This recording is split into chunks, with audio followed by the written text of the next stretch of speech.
Welcome to 100 Lunches. I'm Jessica Nelson. And I'm Stephanie Lindsey. We're the founders of Etch Design Group. Each episode, we'll have intimate conversations that transcend the usual lunch meeting. We'll dig into the lives of fascinating people in the design industry, and we'll ask the big questions, the small questions, and maybe even a few that sound like it came straight from a fortune cookie. Our vision for this podcast is to uncover the hidden gems in what led each of our guests to their calling in life, from childhood dreams to favorite lunchtime meals. Buckle up, you're in for a treat. Welcome back to episode 4 of 100 Lunches. Because we know part 1 of our story was just a teaser for you, we wanted to follow it up with part 2 to discuss a bit more about how we got here, more of our Etch journey, and just a little bit more about us. So a few friends also reached out after hearing our first podcast, and they sent us some follow-up questions. So we're going to go over those today. And Steph, I'm going to let you kick it off. Perfect. So Sam Hamill from our team sent us our first question. She said, tell us more about what the first days of Etch were like and what the journey has been with Etch. This question will be the longest of this episode because we're going to talk about the last 9 years of our life and hopefully give you a little bit more insight. The first thing that I remember when we were starting out was that we really wanted flexibility. That was really key to us. And because of that, we worked from home. We didn't want an office. We knew eventually we would have a team, which is why we named it Etch Design Group. But we really didn't know how we were going to get there. We just knew we wanted flexibility. I was pregnant. So the first 9 months of our business, I took a lot of naps during the day and worked at night. And we felt like we had flexibility and also work-life balance, which is odd because I think we worked harder than we had ever worked in our lives during that time. We wore all the hats, whether it was marketing or website development to pulling the design presentations together to sales to whatever it was. We did them all. We didn't hire consultants. We just tried to do everything ourselves. And I was in Excel doing spreadsheets and reconciling credit card statements. And Jess was putting our business cards together and doing the website. That's one of my earliest memories is you presenting our first website to me. And we went to lunch and you had put this beautiful website together. Our first portfolio piece was a nursery. And not only did Jess design it and order everything and install it for our client, but she also photographed it. And we were so proud of that little nursery. And oh gosh, we really thought that we were going to maybe only focus on nurseries. I remember that being an early conversation of, could we just niche ourselves and only focus on children's rooms? We really loved that idea, and they're so fun and playful, and we just thought we'd never get tired of it. I don't think we would have ever gotten tired of it. We still would want to do nurseries to this day. We have a friend in California that is her business, Little Crown Interiors, and she focuses on nurseries. And so we reached out to her and bounced ideas off of her. The projects that came to us originally were new construction. And so we just felt like we were being pulled to larger scopes of work and just felt like that was what our future had in store for us. And some of the early projects that stand out in my mind also came from Scott. So your husband, Scott, obviously, he worked for Magnolia Home at Best Buy. And so he would have AV clients that also needed interior design help. And so he would refer us to those clients. And that was, kind of how we got started. We also had Amanda, who's one of Jess's best friends and a realtor in Austin, that would refer projects to us. She's been one of our biggest cheerleaders over the last 9 years and still is. And honestly, just those relationships, those friends that helped us get our foot in the door started out. What else do you remember? Gosh, I remember I remember a lot of things. I think the first thing that comes to my mind is the fact that our cars were basically our office. So they were literally filled to the brim with like everything you can imagine, like these huge tile samples, awkward flooring samples, carpet, rugs, grout. I mean, you name it. We had everything in our car. And I remember going around corners was always a little challenging because everything would shift from one side of the car to the other. And I had so many broken tiles. I remember I'd go back to the tile showrooms and I'm like, can I get another one of these? And they're like, you had like 3 already. And I'm like, I know, but they keep breaking in my car. So that was a little challenging. But I also remember, since we didn't have an office, we basically met our clients at coffee shops and local showrooms and just really anywhere we could, you know, just sit down with them and have a quiet space. We definitely didn't do any like tile meetings in coffee shops, though I'm sure the thought crossed our mind a time or two. But we'd sit down and we'd review plans and, all kinds of things. So it worked like that until about year 3, when we actually met with a potential client who kind of presented us with a dream job. It was amazing. We really liked the clients. We had a great meeting with them. And they gave us a call a couple days later and they said that they actually ended up going with another designer. And honestly, it really took the wind out of our sails. Like, we were really devastated. We thought it was a great project. We were excited about the clients. We were excited just about the potential, the fact that they called us. We were still a pretty new firm at that point. So we sulked for a little bit, but then we got back up. We put our big girl pants on and we decided to face our fears. And so we called and asked the client for feedback on why they didn't go with us and why they went with the other designer. And I think what she said actually really surprised us, because it was basically for the fact that we didn't have an office. We didn't feel stable to them.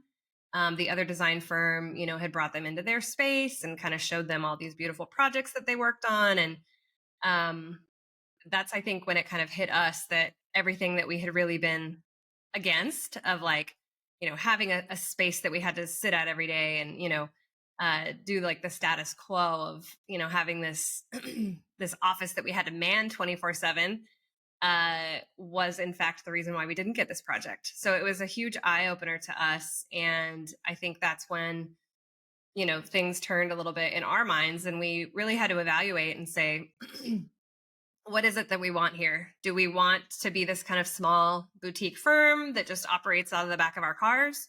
Or do we want this to be something bigger? And Steph and I both agreed that we definitely wanted this to be something bigger. So bam, just like that, when Steph and I come up with something in our minds that we're going to do, we will always do it, and we will do it pretty quickly. That's just one thing you'll learn about us. So we started looking for office space like right away. And at that point, we were kind of on text by text basis with a lot of our clients, and our clients we were really close with them. I mean, to this day, a lot of our clients we're still really close with, but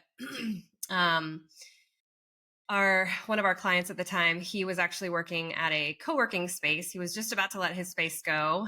He was moving on to some other things. And he said, you guys should definitely check this space out. So we did.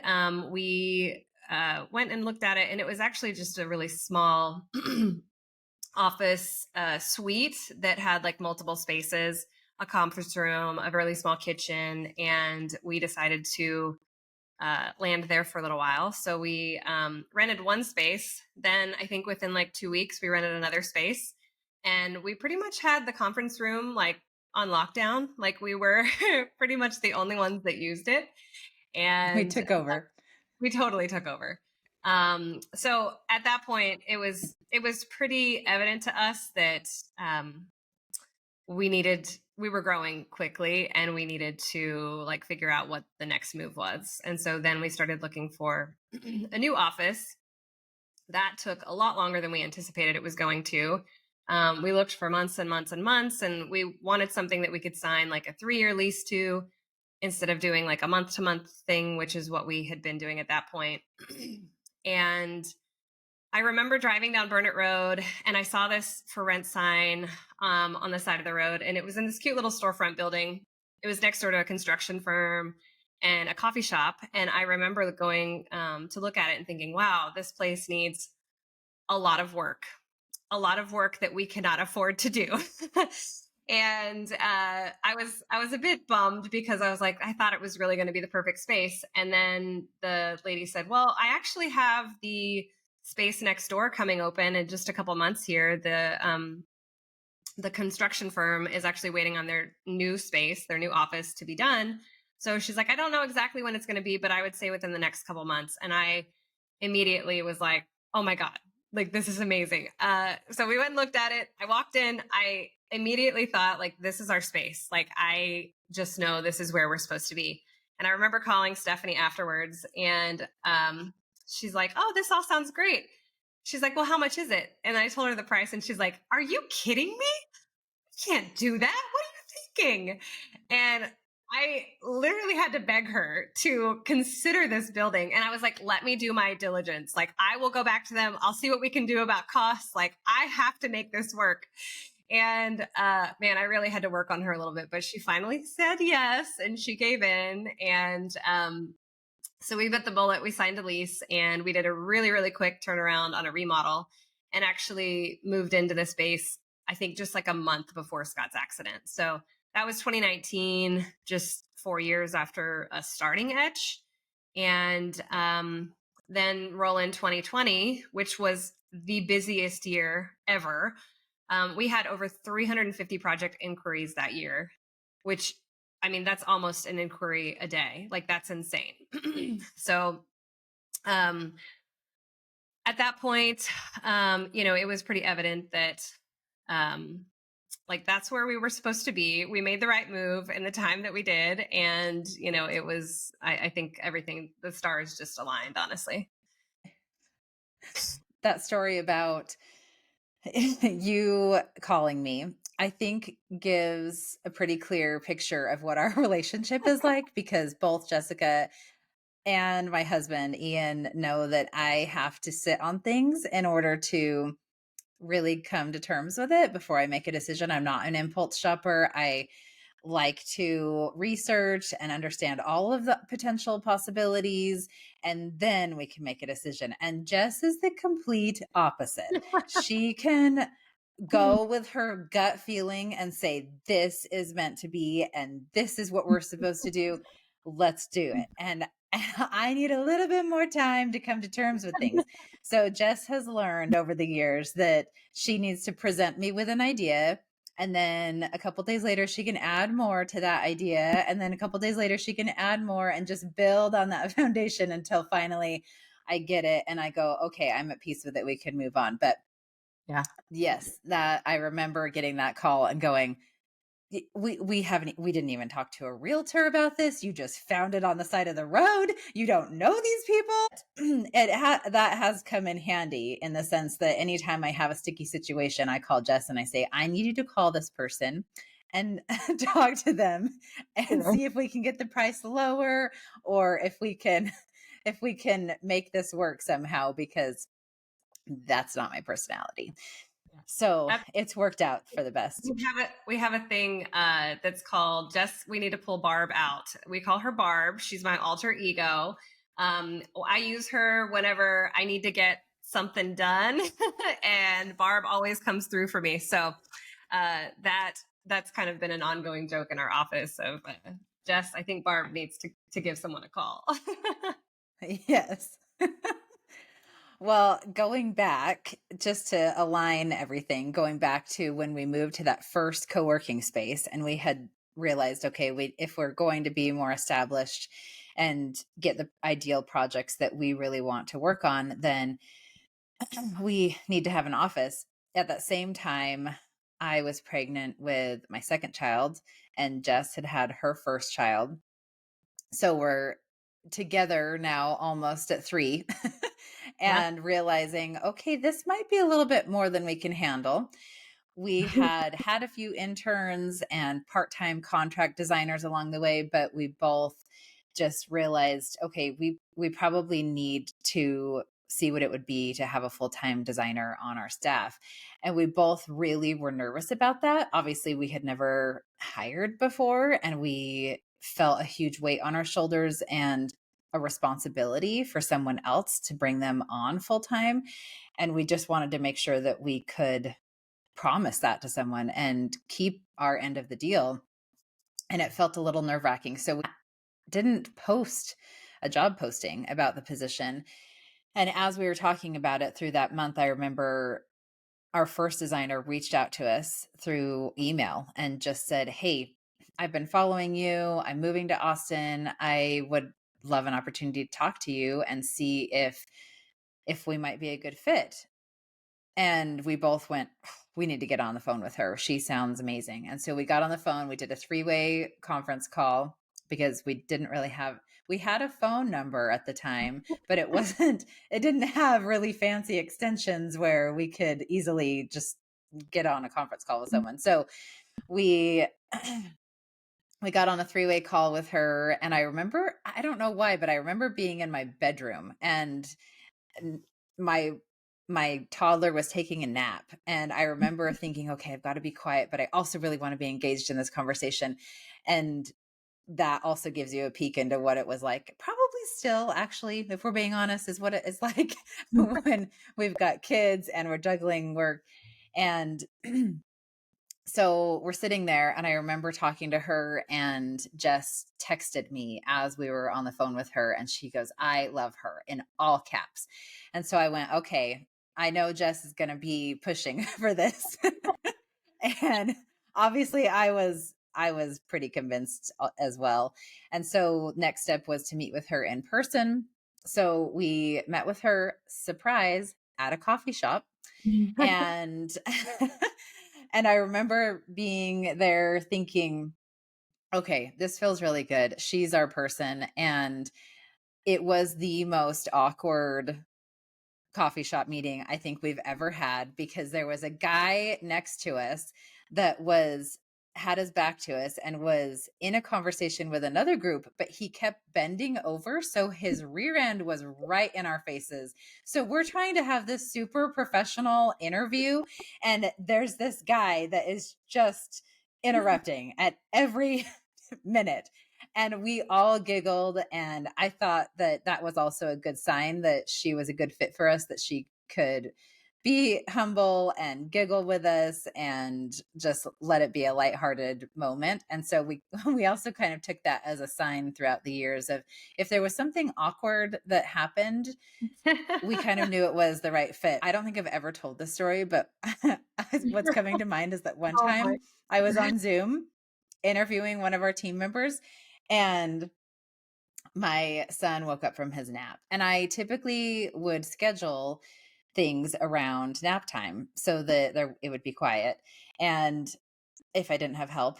And this one day I was on Zoom interviewing one of our team members, and my son woke up. I got him out of his crib, and he had a dirty diaper. I changed that poopy diaper on Zoom while I was interviewing her. She had no idea, because I paused the conversation, turned off my mic and camera and everything. But I was like, you know what? Maybe this is one of those signs. It's an awkward moment for me, and so maybe she's meant to be a part of our team. Oh my God. Yeah. That's great. So anyway, back to that original team member. She was amazing, a great fit. And we walked away from that coffee shop meeting thinking, okay, we found our first designer. We feel really good about this. I Googled how to write an offer letter. We sent it to her, and then she responded saying, okay, I'll take this into consideration. I'm also considering another position that I got an offer for. And that was the first time, I think, for me personally, I went, oh, we're not the only option on the table for her. And it was a little nerve-wracking. So we ended up chatting with her further after that, and then lo and behold, she chose us and came to work for these two crazy gals that did not have it put together. She was so great that we hired our second full-time designer within a month, because we realized, oh, this works. This works well.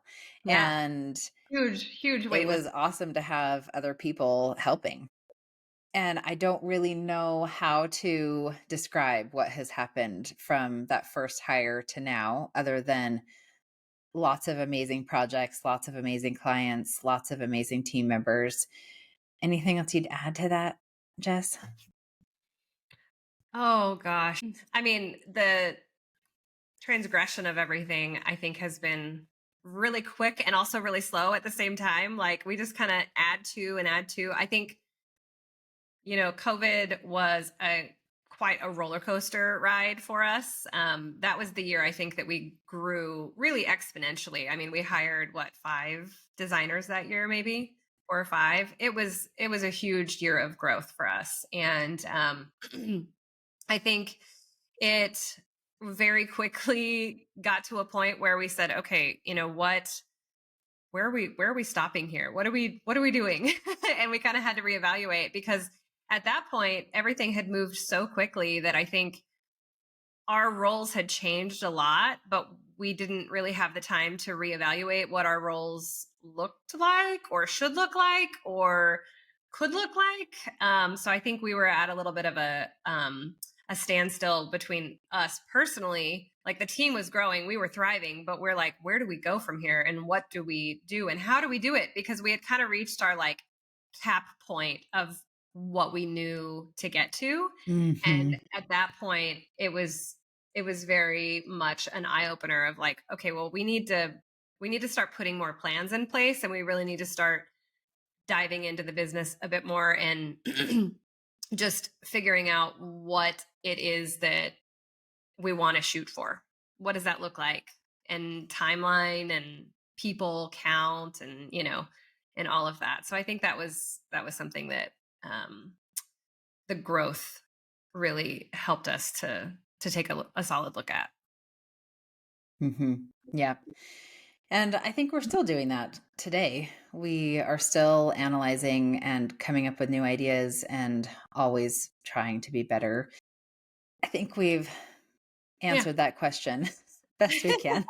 These next ones will go shorter, hopefully, maybe a little bit of a Hopefully. speed round. Yeah. So, Lauren sent in a couple questions. She wanted to know more about Jess's experience before design. What did you know about interior design before meeting Scott's sister? Oh gosh. What did I know about design? Well, I would say from a young age, I had always had kind of a knack for envisioning how to make a space better. I remember I was always like rearranging my bedroom or maybe rearranging the living room furniture if my mom let me, painting my room. I shared a room with my sister. I remember that. So I could only get away with so much before she was, putting her foot down. But I think I got a lot of that honestly from my dad. We didn't live with my dad. My brother and I lived in Oklahoma with my mom and my stepdad and my stepbrother and sister. We'll call them my brother and sister because they've been there since I was 2. But I think his homes were always just impeccable. Nothing was ever out of place, which was like a stark contrast from our house growing up because it was a 3-bedroom house and there were 6 of us. So we all shared a room. It was very cozy. So he loved having nice things, and he was, I would say, a bit showy, which I didn't mind honestly, although I think it kind of drove my mom a little crazy. um, my mom had other priorities. She was raising 4 kids, she had a lot she had to take care of, and keeping a house nice with 4 kids is almost next to impossible, as I'm sure Stephanie could tell you. So I remember in my teenage years, my mom and we'd go to Target, and I'd pick out like random accessories and different things for the house, and she'd kind of let me have fun with it. She actually, I think, enjoyed it, because that was some time that we got to spend together, and she knew that I really thrived on that, so she kind of let me do my thing. So um like fast forward to my first or second or even third apartment, I always got such a joy out of decorating and designing the space that I was in. Furniture shopping was like always a favorite pastime of mine, and I remember my dad and I actually driving like all over Dallas, and he helped me buy furniture for one of my apartments. And he was a salesman by trade, so we always got like the best deal, and we just really had a good time with it. So that's that's kind of my prequel to, meeting Scott's sister. Okay. And why do you think your time at Best Buy was necessary? What have you carried with you or benefited from that experience that helps you today? A good question. Well, I think when you pair like the early childhood years with my time at Best Buy, where I really got to learn about technology and sales and business management, it really helped shape me into, I think, the person that I am today. It also taught me a lot about how to work with really all different types of people, which I think is a very valuable trait to have. There's a lot of personalities and egos that you have to contend with when you're working in retail. So I think it just taught me how to adapt and how to go with the flow and really not take things too seriously. Um, I was always pretty serious about sales. I loved to sell. I guess I kind of came by that honestly with my dad. In fact, I remember my teacher, my lighting teacher at Texas State, coming up to me after a big presentation that I had, and she told me that I could sell ice to an Eskimo, and she was like blown away. It was like such a proud moment for me because I'm like, okay, my dad like really did rub off on me, but I think it just kind of goes to show like there are so many similarities between like my time at Best Buy and what we do today. I mean, relationship building, there is still a lot of sales. You know, you kind of have to sometimes talk people into your idea and why you think it's a good one. And so I think that, you know, all of that really helped. The other thing I would say is that I truly had no idea what I really wanted to do with my life until honestly that day that I saw Scott's sister working on her design project. I knew I was going to be going back to school. I didn't know what it would be for. I actually was going to go back to Texas State and register in public relations. But it was in that moment that it honestly just clicked for me. And if I had tried to go to school for design in my 20s, I don't think I would be here today, honestly. It's a really hard program and there's a lot you got to do and you have to be really dedicated. And I think at that point, you know, uh, Best Buy was a great like stepping stone for me because it kind of grounded me and it gave me what I needed at the time. And I mean to this day, I mean I met my husband there. I met some of my best friends there. Honestly, best friends to this day, and they'll be lifelong friends. And I, you know, owe that to my time there. So I think there's a lot of positive things that came from that time at Best Buy for sure. I agree. I totally agree. That for some reason, made me think of another question that was asked that didn't make it on this list. And that was how much time we spent editing our first episode. And and we actually didn't edit our first episode. Yeah. We just posted it as is. That what you hear and what you see is what we recorded, Yep. word for word. So it's just kind of funny. I will say round one of recording our first episode did not go as smoothly.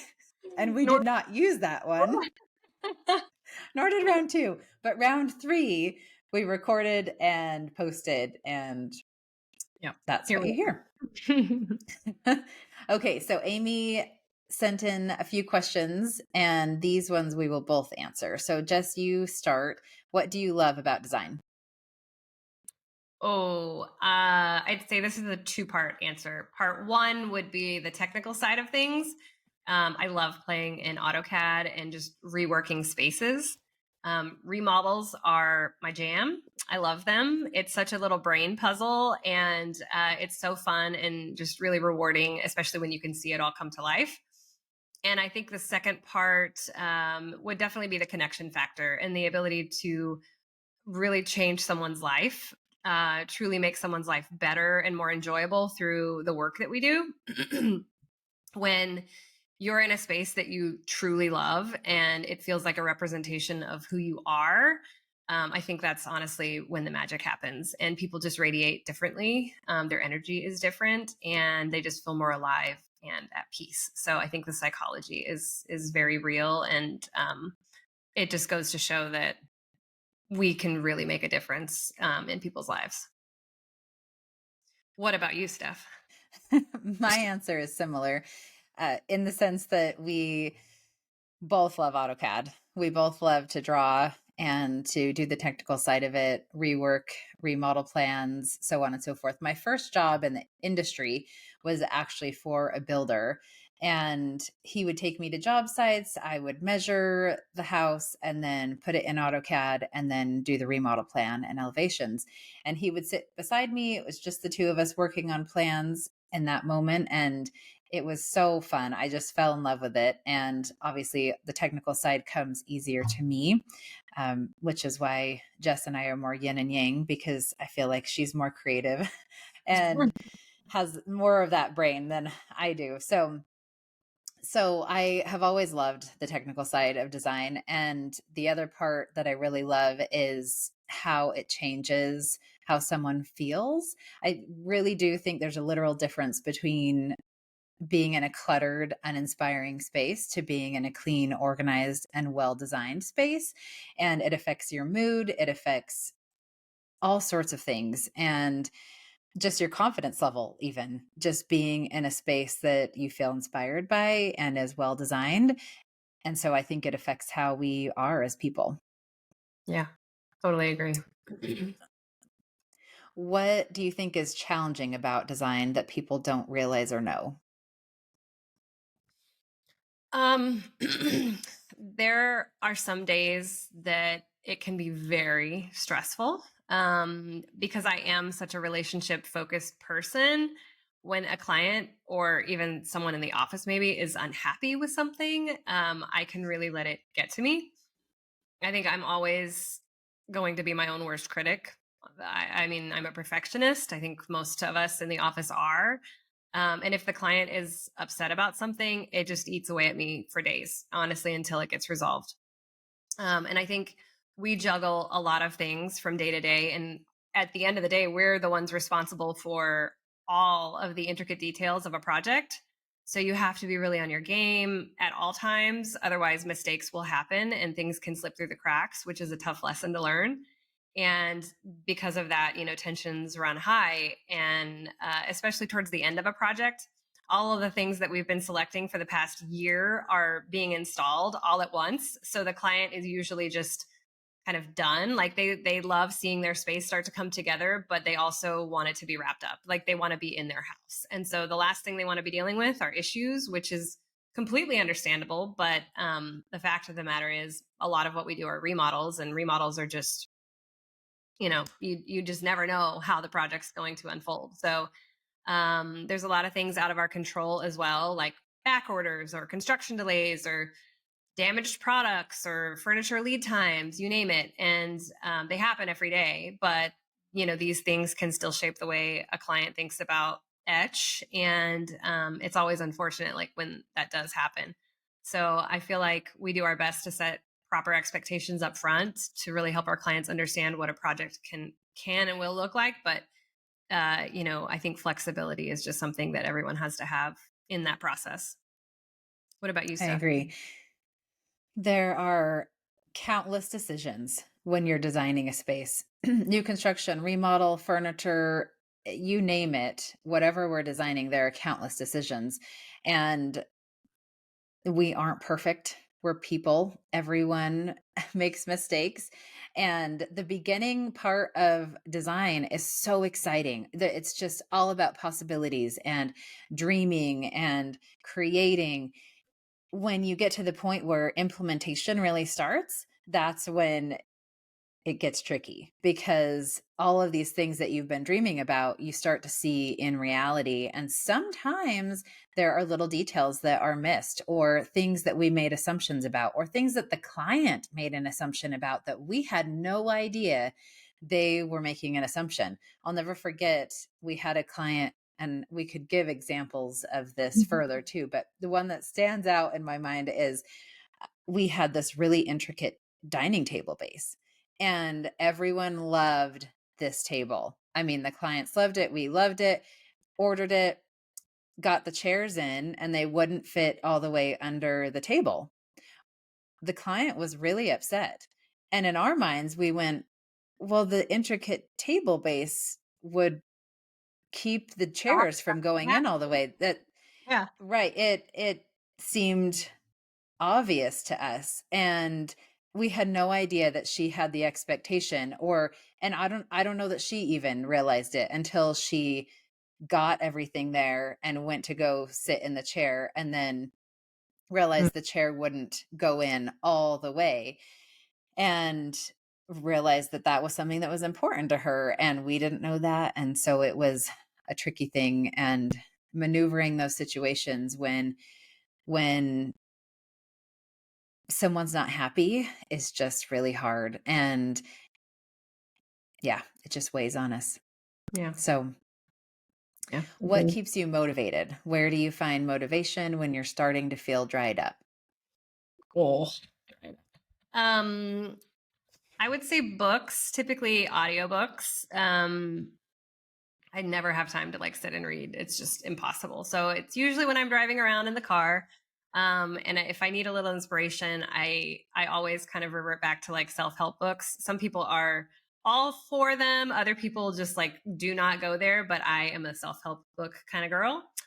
Something that gives me some insight and motivation, I think always can come from a source like that. So I love the teachings of Abraham and laws of attraction. I love listening to things like that, or maybe even a motivational speaker. Right now, I'm actually listening to Tony Robbins, Unleash the Power Within. So that one's been a good one. And I think exercise is another thing that helps me get out of a funk, though I feel like I kind of go in waves with that. I don't know. It's hard for me to stay focused on those things for long periods of time. And then I think the only other thing I would say when I'm feeling like really stuck or need some motivation would be to like take myself to the water. I love the lake. I love the ocean. I just feel like I am kind of my best self whenever I'm near the water. It just like rebalances me, and like mentally and physically. And it's just a place where I can like reflect and think about maybe what I need in my life or what I need to let go of in my life, and just makes me feel more grounded. So those are my top three, I would say. What about you, Steph? I really would love to know what our team would say. So we'll have to ask them this Yeah. question. I think that would be really interesting. Honestly, my answer, I think, kind of changes from time to time. But over the last year and a half, last year was a really difficult year, personally and professionally. And last year, I realized that one of the things that really gets me back to where I need to be is my kids. Like, if I need rejuvenation, or I'm feeling dried up or drained, I need more time with them, and they fill my bucket.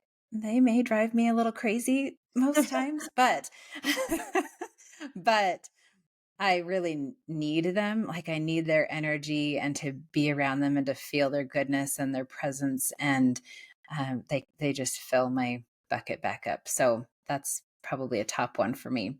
Yeah. The next question is probably my easiest question to answer. What are your go-to easy breakfasts and lunches?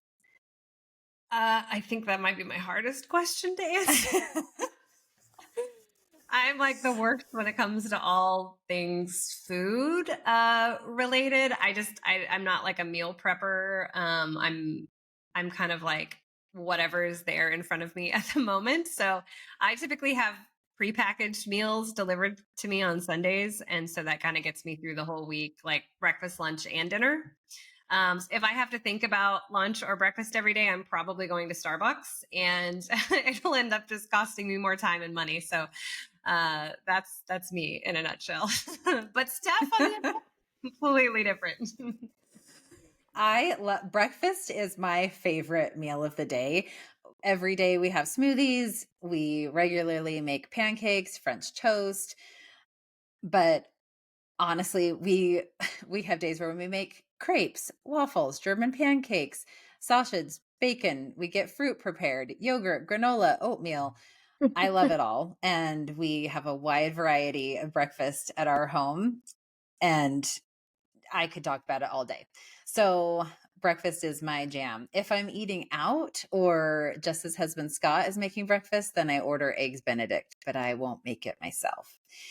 And lunches are pretty difficult. We normally eat leftovers from the night before. And if I'm making lunch, then I'll do a tuna sandwich or salad. But if I'm eating out, then I probably am going to order breakfast for lunch again. What does work life balance look like, and how do you maintain it? I mean, I'm the worst when it comes to work life balance. This is like a daily challenge for me. I am by nature a workaholic, and I tend to put unnecessary pressure on myself to get things done quickly, even when maybe no one else is putting pressure on me to get things done quickly. So that's a challenge. I think this also goes back to what we discussed on episode 2 with Sydney about how what we do doesn't always feel like a job. Design is really something I live and breathe. So even if I'm not doing something for a client, I'm probably working on a personal project like the house that Scott and I just got done remodeling. I have like a million things to do still, and I just have to kind of chip away at that list one by one. But obviously, those things happen on my free time. So it starts to feel like I'm working 24/7. I don't really slow down much. So um, when I do need to slow down, my body kind of tells me that, usually by shutting down. Yeah, I'm not the best when it comes to work life balance. I do not know how to sit still, and I couldn't tell you the last time I took a nap. Oh, I could tell you the last time I took a nap. It would be when I had COVID a few weeks ago. And it got me down for days. So obviously my body was telling me you got to slow down. What about you, Steph? So, this is such a struggle for both of us. And like you said, Etch is our baby. And so it's really hard to shut off. For me, work life balance isn't necessarily there, and I don't necessarily know how to maintain it. But for me, I just try to be present in each moment. So whether it's work time, and so I'm trying to stay focused on that, I just try to give it my all. And then the next moment, my kids are home from school and I'm in that zone, I just try to stay where I'm at, even though I don't always do great at it. And if there's some quote unquote emergency that isn't really an emergency, but something that we consider an etch emergency, then I have a harder time distancing myself from it because we want to take care of it right away. And Jess and I both are morning people. So we both get up early, and sometimes for me, it's about whatever's happening at the time. Sometimes it's easier for me to disconnect and have better balance. And other times my brain is really focused on something. I think that we as adults are a lot like kids in the sense that when we're ready for something, our brain is ready for something, whether it's a learning opportunity or a task that we need to complete. When we are ready for it, we go all in and we're ready to focus on it. But when we're not ready for that, then it's harder to get in the zone. And so for me, I'll have moments where I have an idea or a project I'm working on or something, and when I can't get it out of my brain is when it's hardest for me to get work life balance, because I just want Mm. to get everything that I have stirring in my brain out. And sometimes I'll wake up at 4 a.m. and I'm thinking about something or an idea has come to me. And so I'll hop on my computer and start working, and I'll send Jess a text of such and such. And within minutes, she's texting me back of, oh, let's talk about that today. So we Like, live similar lives. yeah. Yeah. So we haven't quite figured out work-life balance. Uh, that's the short It's of it. still enjoyable though. I mean, Yes. Oh, what we do 100%. is enjoyable, you know? So I think it does give us a balance in that sense because it still gives us, it still feeds that creative side. It still feeds kind of those passions that we have. So again, it doesn't really feel like a job most days. And we really love what we do. So Hmm. amazing. Last question. Going into business with a friend can be a dangerous recipe. What makes it work so well for us? Oh, we get asked this questions like this a lot. And I think truly finding someone who has the same work ethic and the same passion and drive as you is a good start. Steph and I both really complement each other's traits really well, which I think also helps. But most importantly, there's no ego between Steph and I. We both really value and respect each other equally as business partners, as friends. Like we truly just want the best for each other. And I think we've learned a lot over the years and we've grown together, both personally and professionally. And at the end of the day, I really can't imagine doing this with anyone else. And I think we've found a really good groove and just support each other and balance each other in so many ways. And I'm just really like grateful for what we have. I know that not all partnerships are like that, but ours is, and I'm so thankful for that. Me too. Me too. I think that not always in every situation, but together we are humble with each other and have humility in our relationship. Like you said, there's no ego. We also complement each other well, and our traits, our skills complement each other well. I think that we both know we don't want to do this alone. And we both know we're better together. And so fundamentally at our core, we have an understanding about each other that just gives us perseverance to keep going because we know that we can do more together than apart. I also think that we've had tough conversations over the years and been honest with each other. Like early on, I remember having conversations, little ones here and there, or big ones, where we've told each other things that hurt or things that we didn't like that the other person did. And it was not, and the other person didn't take it as an ego moment, or even as a punch. It was just, okay, now I'm understanding what you need and what you don't need. And so through those conversations over the years, we've learned how to communicate with each other and how to present things to each other, and honestly, how to read each other. Like we know when the other person needs something. And so we react on that. And sometimes we need each other to lift each other up. And so we just step into those roles and we just try our best to be our best for each other. Yeah. And I think operating together as like one team is really key.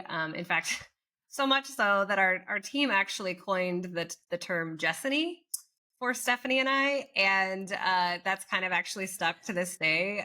We're like Brangelina, the Etch version. So it's just kind of funny. Like the team really, I think, sees us as one operating unit. And it's great. I mean, that's exactly how I would want it to be. So anything else, Steph? Nope. No? All right. Well, I think that's about all the time we have today. Hopefully our story has been insightful and you've learned a little bit more about us that you didn't already know. We really like to thank you for tuning in and sharing your time with us. And we look forward to having you back with us again for episode 5. Thank you. We appreciate you tuning in to part 2 of our story today and being a part of our virtual lunch table. Until next time, stay curious, keep dreaming, and remember, the best conversations are always better with a side of something delicious. Mm-mm-mm.